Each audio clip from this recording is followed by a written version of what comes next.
Bueno, mi nombre es Belén Campos, soy tecnóloga educativa, profesora de prácticas de lenguaje y literatura, y voy a hablar un poco de quién creo yo que controla el futuro de la educación. Bueno, voy a basarme en dos ejes. Uno de los ejes es en pensar la educación como algo micro y macro. Con respecto a lo micro vamos a tener, por un lado, las instituciones educativas, a los directivos y a los docentes.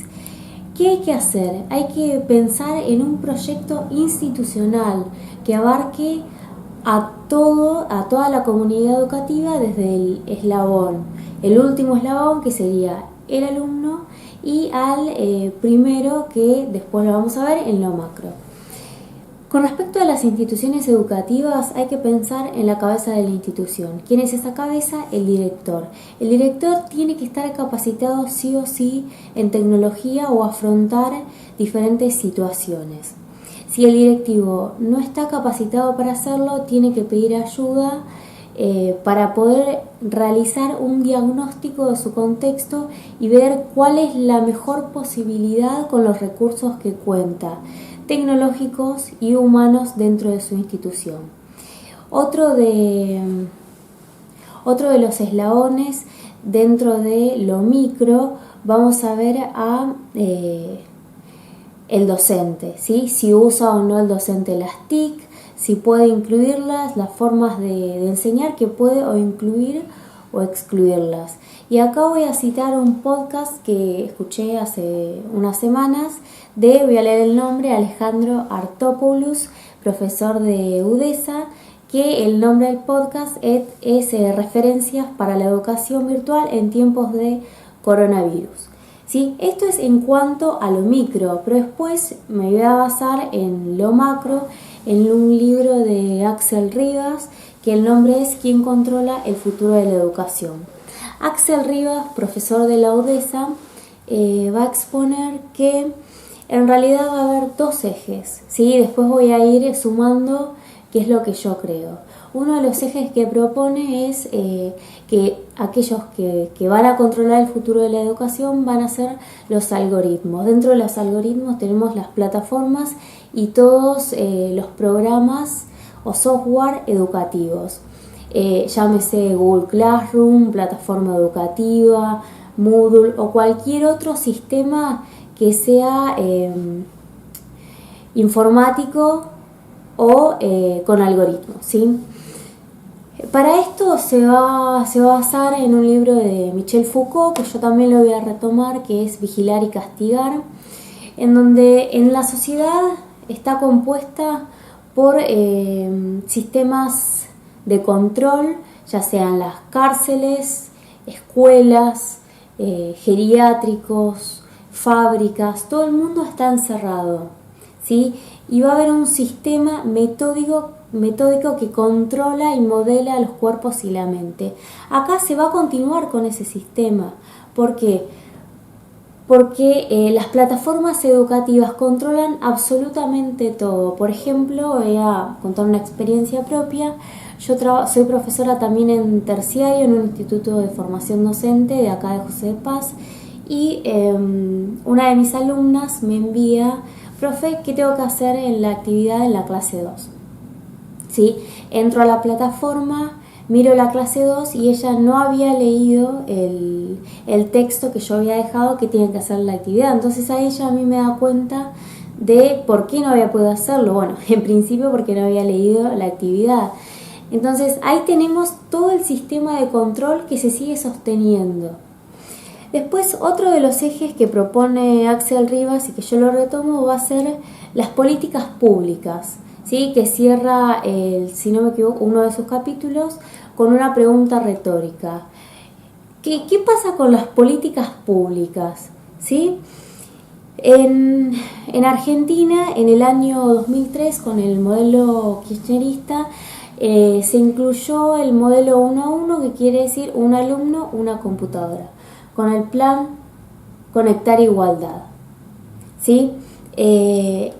Esto es un plan que quedó en el tiempo. Después con el cambio de gobierno se dejó de se dejó de continuar y vamos a contrarrestarlo con otro plan que es el plan Ceibal.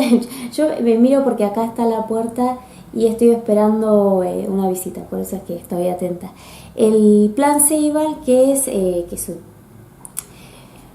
se realizó en Uruguay en el 2007, que también se entregó computadoras con un modelo 1:1 y se fue capacitando. Pero ¿cuál fue la diferencia en Uruguay y Argentina? Es que en Uruguay se sostuvo a lo largo del tiempo, en ningún momento hubo una corte o interrupción de ese programa.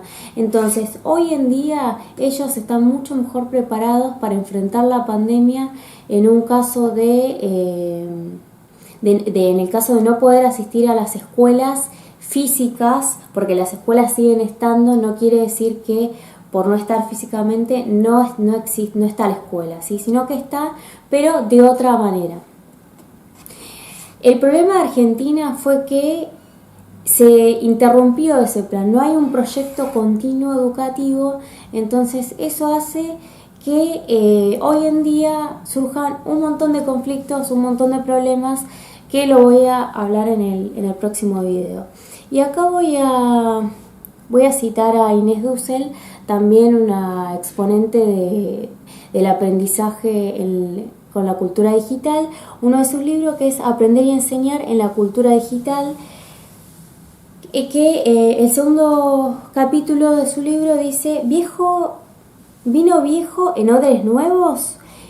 ¿Por qué? Porque se sigue con el mismo sistema de control cuando planteé el tema de los algoritmos. Bueno, esto es de quién controla el futuro de la educación en cuanto a lo macro y lo micro, pero hay más reflexiones, ¿sí? Acá esperen que me armé un esbozo. Más allá de que en el plan Ceibal de Uruguay hay una investigación que fue realizada por la Universidad de la República en el 2013, dice que fracasó Uruguay como los estudiantes en cuanto a los niveles de aprendizaje en matemáticos y de lectoescritura.